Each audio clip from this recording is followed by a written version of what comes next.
শিয়াল আম ব্যবসা করত, তাই শিয়ালের বাড়িতে অনেক আম থাকতো।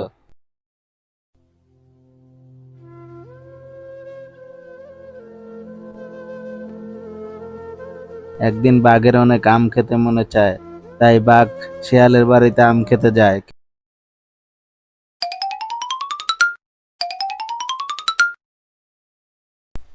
ভাগ্নে, আমাকে দুটো আম দে তো খাই। যাও এখান থেকে, যাও, কোনো আম নেই, দূর হয়ে যাও এখান থেকে। শিয়ালের অপমান শোনার পর বাঘের অনেক মন খারাপ হয়।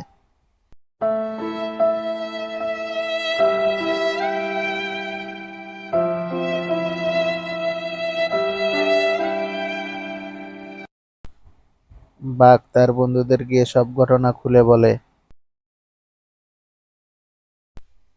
এরপর তারা সবাই মিলে আবার শিয়ালের বাড়ি আসে।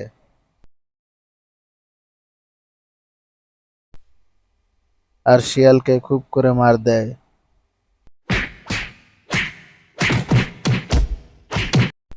এরপর মার খেতে খেতে শিয়াল যেই না পালাতে যায়, অমনি বাঘ একটা কোপ দেয় আর শিয়ালের কল্লাটি পড়ে যায়।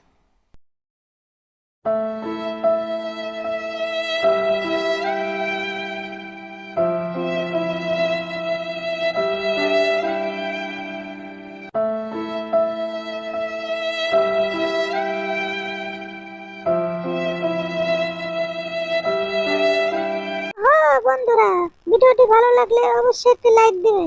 আর তোমরা যারা এখনো সাবস্ক্রাইব করোনি তারা অবশ্যই সাবস্ক্রাইব করবে, নয়তো আমি রাত্রে এসে তোমাদের পেটের ভিতর ঢুকে যাবো। হা হা হা হা।